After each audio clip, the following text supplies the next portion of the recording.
Saudações, hoje é o dia 23 de maio de 2023. Esse vídeo promete ser um pouco escorregadio, pendular, tentando evitar estigmatizar um lado ou outro. Então, em primeiro lugar, uma palavra de justiça a favor de Paulo Bilinski, porque ele foi vítima de uma tentativa de homicídio por parte da sua ex-namorada. Ela disparou 6 tiros contra ele e depois a namorada se matou com um tiro no coração. E não há dúvida quanto a isso. Isso já foi periciado, polícia, perícia, análise técnica, prova testemunhal, isso está totalmente fora de dúvida. Foi isso que aconteceu.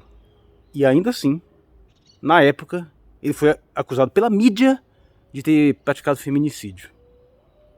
E até hoje tem gente que diz essa canalice. Apesar de você não ser nem possível, você consegue imaginar algum cenário onde ele possa ter tido a iniciativa do ataque? Como é que ele fez? Ele deu um tiro na namorada e depois deu 6 tiros em si próprio? É isso? Ainda que fosse troca de tiros, ainda seria legítima defesa. Não foi isso. O assunto está encerrado. Ela deu 6 tiros nele por motivo de ciúmes e depois se matou. Simples assim.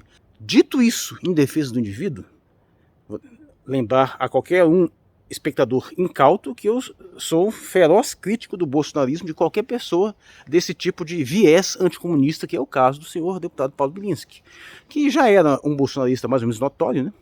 Ex-delegado.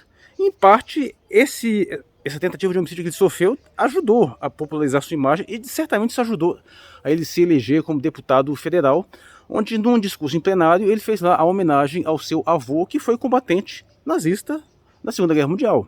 E sim, ele exaltando o fato de que o avô combateu o comunismo, né? No meio da discussão, evidentemente, percebeu-se a questão aí, porque o avô, sim, trabalhava, como ele próprio reconheceu, na Waffen-SS, que era a ala ucraniana de nazistas ucranianos na Segunda Guerra Mundial. Eles colaboraram com os nazistas contra os comunistas. Não há dúvida histórica a esse respeito. E, evidentemente, ele tenta tirar o dele da reta. Ele diz, não, mas meu avô não era nazista, não. Era apenas anticomunista. Como se nesse contexto ali fosse possível ter uma situação diferenciada da polaridade que estava dada no contexto de guerra. O próprio historiador Michel German, né, é um historiador judeu que, aliás, ele tem um canal aqui no YouTube, tem alguns vídeos muito bons, apesar de que eu discordo de muitos pontos de vista dele, mas é instrutivo, é interessante ouvi-lo. Ele, evidentemente, fez uma manifestação em nome de entidades judaicas, né, dizendo que não tem cabimento você tentar tirar a pecha de nazista do seu avô. E, de fato, ele lutou pelos nazistas na Segunda Guerra Mundial, não há dúvida histórica a esse respeito. Isso está fechado em termos de interpretação histórica, inclusive condenação dessas unidades ucranianas pelos tribunais de Nuremberg. Então, sim, não adianta dourar a pílula. Não sou eu que vou questionar o fato de você querer louvar um membro da sua família. Seu avô arriscou a vida, lutou, seja lá qual foi a causa. Entendo que a pessoa tenha lá sua admiração por esse passado, que tem esse legado. Mas você não pode tentar falsificar a situação. De qualquer modo, o ponto é que Paulo Bilinski, evidentemente, apoia o lado ucraniano na situação atual. E chama Putin de ditador, diz que quer evitar o comunismo do Brasil. É um dos exemplos dessa dissonância cognitiva bolsonarista, né? Porque eles são anticomunistas, o casamento entre anticomunismo e nazismo é praticamente inquebrantável, é indivorciável uma das coisas.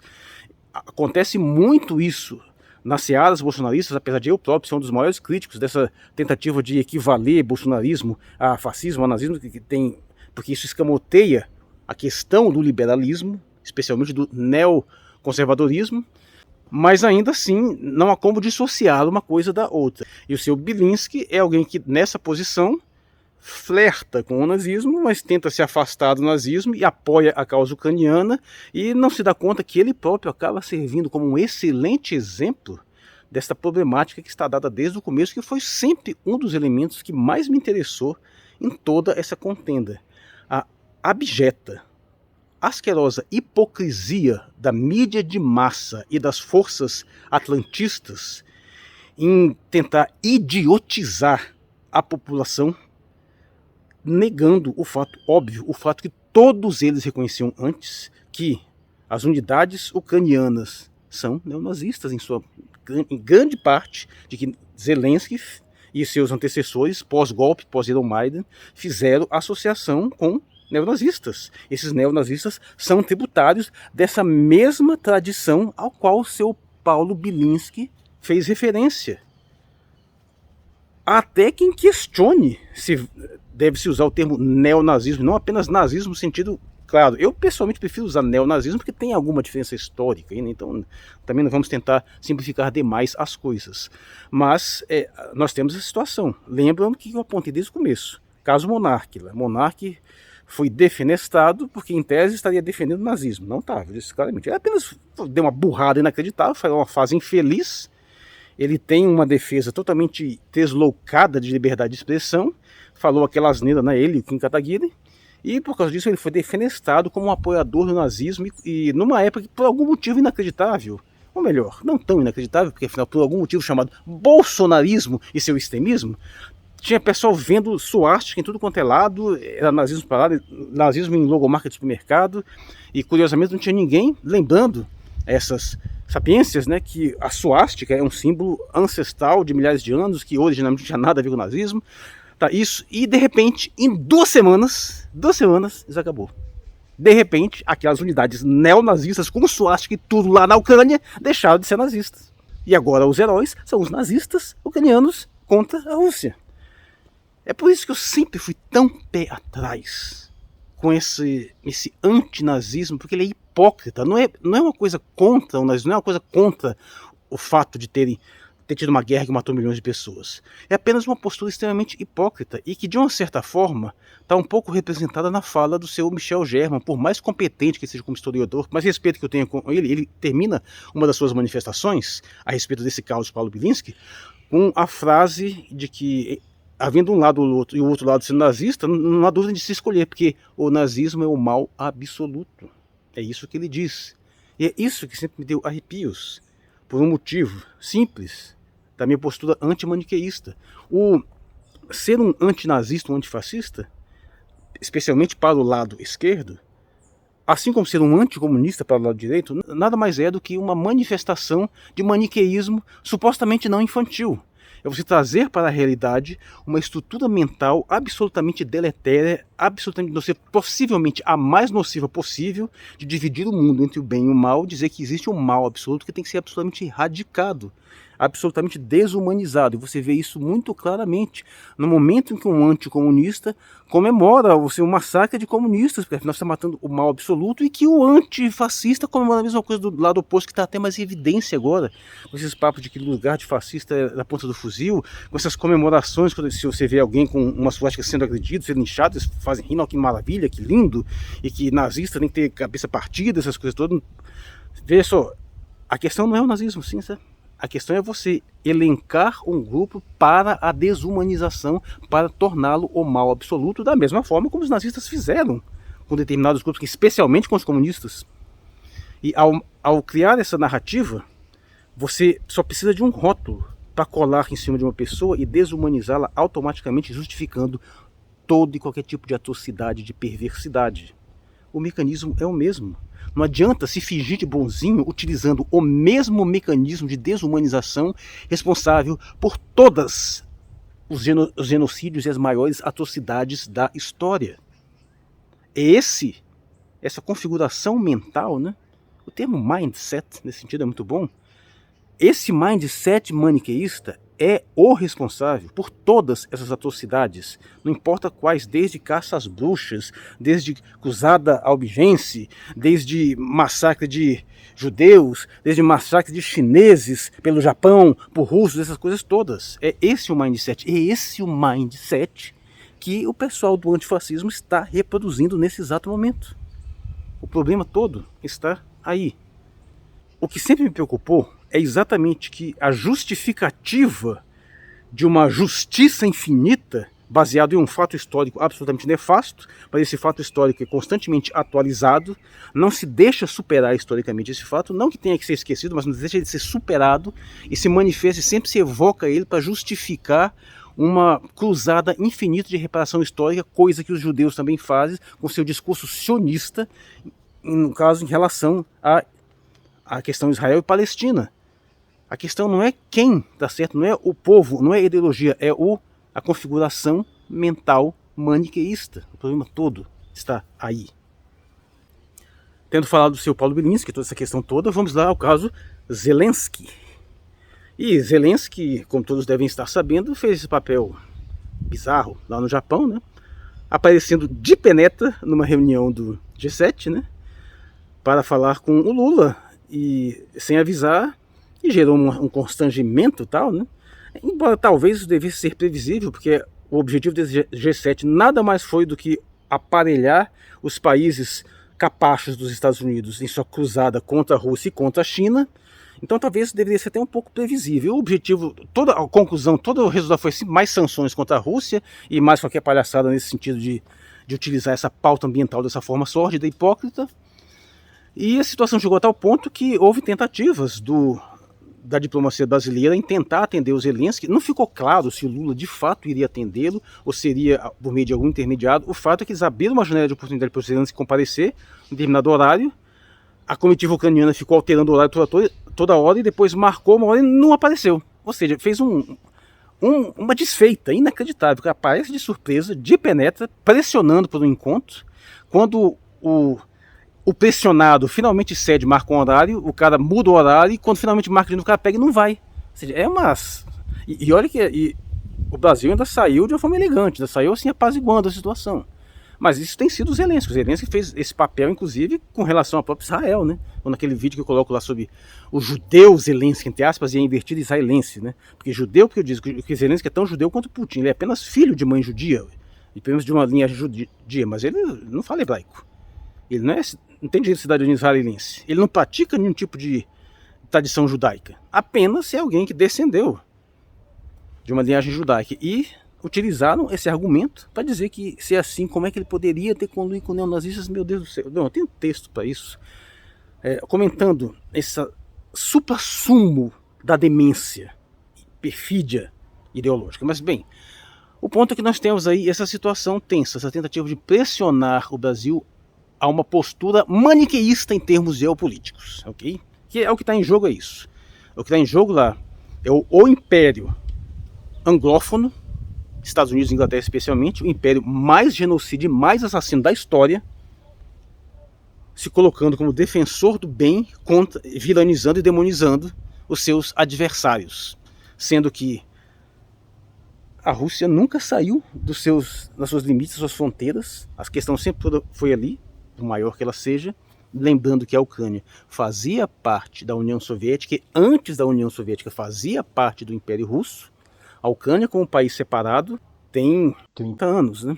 Ao contrário do que diz lá seu Bilinski, que diz que a Ucrânia foi invadida por russos. Não, a Ucrânia fazia parte do russo. Mas ele não deixa de apontar um fato interessante, que é a questão étnica aí. Os ucranianos de tradição mais ocidental e os ucranianos de origem russa. De fato, houve uma tensão. Mas é absolutamente falso dizer que a Ucrânia, como país, foi invadida por comunistas russos. Isso é aquilo que nos ajuda a voltar a essa temática e perceber o que está acontecendo hoje na Ucrânia. Porque, de certa forma, seu Paulo Bilinski acaba sendo extremamente útil para esclarecer o que está acontecendo agora. Porque o que ele descreveu, que o avô dele fez, de uma certa forma ressoa no que está acontecendo agora. É uma parte da Ucrânia que não aceita a influência russa, que é racista, que sim é genocida, que colaborou com o genocídio de russos. Existe essa tensão entre ucranianos e russos dentro do território ucraniano. E é isso que está em pauta agora. E o neonazismo ucraniano, ele não é anti-judeu, embora também tenha tido consequências anti-judaicas. Ele é anti-russo. Nunca deixe ninguém na sua frente tocar nesse assunto sem ser lembrado do fato de que as maiores vítimas dos nazistas não foram judeus, não foram russos. Se matou 6 milhões de judeus, mataram 20 milhões de russos. O próprio Michel German lembra disso, lembra dessa questão, que é a Operação Barbarossa, que esses neonazistas, esses nazistas ucranianos cooperaram com a invasão nazista contra a União Soviética, eles cooperaram com esse genocídio de russos. E hoje estão fazendo a mesma coisa, e foram eles que começaram a fazer isso. O Brasil tem a postura diplomática correta de tentar ser neutro, mas ele está pecando na postura covarde de ainda assim, ainda que superficialmente, condenar a Rússia. Porque é simplesmente falso que a Rússia deu início a essa agressão. Essa agressão foi iniciada pelos Estados Unidos, operacionalizando esses grupos neonazistas que sempre estiveram ali com o objetivo de criar uma cisão. Quem começou essa guerra foi o golpe de Estado ucraniano, perpetrado pelos Estados Unidos, que uma vez que assumiu o poder no Iron Maiden, começou uma série de políticas de perseguição à população de etnia russa, tirando direitos, tirando liberdades civis, caçando produções culturais russas, proibindo todas as redes sociais da Rússia, proibindo canais de TV que tinham produção russa, proibindo os partidos políticos que representavam a população russa e começando a perseguir sistematicamente as regiões de predominância russa, gerando uma guerra civil. E nessa guerra civil eles mataram 15 mil russos, provocando o êxodo de 2, 3, talvez 4 milhões de russos que fugiram para a Rússia. Isso só 8 anos depois desse massacre sistemático que está acontecendo, que a Rússia resolveu intervir, resolveu acabar com essa esculhambação toda. A exceção da questão da Crimeia lá, que foi uma concessão condicional que a Rússia deu à Ucrânia, caso ela cumprisse determinadas condições que ela não cumpriu, que ela traiu. Então, nesse cenário, você dizer que foi a Rússia que começou essa guerra é falso, isso é mentira, isso é perversidade, é você tentar demonizar exatamente um dos lados. Não vou nem dizer que é o lado inocente da história, não, porque eu também não acredito em inocência. E olha só, sendo escorregadio mais uma vez, não sou eu que vou condenar pessoalmente aquele indivíduo que naquele contexto lá dele decidiu tomar qualquer tipo de atitude numa tensão qualquer. Não sou eu que vou condenar o indivíduo que num determinado contexto histórico decidiu ser nazista por algum motivo qualquer. Posso condenar as consequências do que se desenvolveram posteriormente, mas existem tensões, existem questões históricas aí que você não pode negligenciar. Agora, o resultado final disso, e como que a gente faz essa leitura hoje, isso é extremamente passível de crítica. Uma coisa foi o avô do Bilinski, lá naquele contexto lá. Outra coisa é o Bilinski hoje, sendo incapaz de perceber todas as consequências, todas as correlações do seu discurso. Eu disse isso nos vídeos anteriores, nos meus textos anteriores, que a questão não é aquele indivíduo lá que assume aquele comportamento neonazista lá, aquele... De repente ele tem algum contexto situacional ali que justifique isso. Assim como, por exemplo, um palestino hoje tem um contexto tal ali para odiar Israel, depois de ver a sua família massacrada pelo exército israelense. Eu consigo entender isso. E, aliás, é até bem mais justificável do que o alemão nazista, que, por mais que tivesse motivos para criticar a comunidade judaica por uma outra questão econômica, pelo menos não passou por nada parecido que a Palestina passa hoje. Mas o caso ucraniano é bem mais delicado, inclusive, tem todas umas questões étnicas mais profundas envolvidas lá. Mas ainda assim, a Ucrânia não é a Polônia. A Polônia, pelo menos, tem uma desculpa melhor, né? A Polônia, que era um país isolado, que foi de fato invadido, não tanto por nazistas quanto por comunistas soviéticos. Então, teria um pouquinho mais de justificativa, mas a Ucrânia é um caso mais delicado. A Ucrânia está integrada ao território russo há muito mais tempo. Claro que tem uma questão histórica, e eu não quero negligenciar o direito à autodeterminação de povos que se considerem ucranianos e que nunca gostaram desta relação com as etnias russas. O ponto não é esse. Você não pode jamais chegar a aceitar as vias de fato do processo de genocida. Mas, ainda assim, eu entendo que possa ter questões relativas ali. Agora, você percebe o tanto que isso gera de complexidade e as situações colocadas aí, e agora num contexto desse, você remove toda essa estrutura aí para simplesmente transformar a Rússia numa agressora, removendo todo um contexto histórico, todo um background e tendo a canalice absolutamente desprezível de negar as correlações com o neonazismo. E sim, é como negar que Bolsonaro tem ligação com milícia, bicho. De certa forma é até pior, porque as ligações de milícia com Bolsonaro sempre são assim um pouco mais informais, né? Pelo menos não estão registradas em atas do governo, como está no caso ucraniano, reconhecendo os batalhões neonazistas como partes integrantes das forças de defesa da Ucrânia.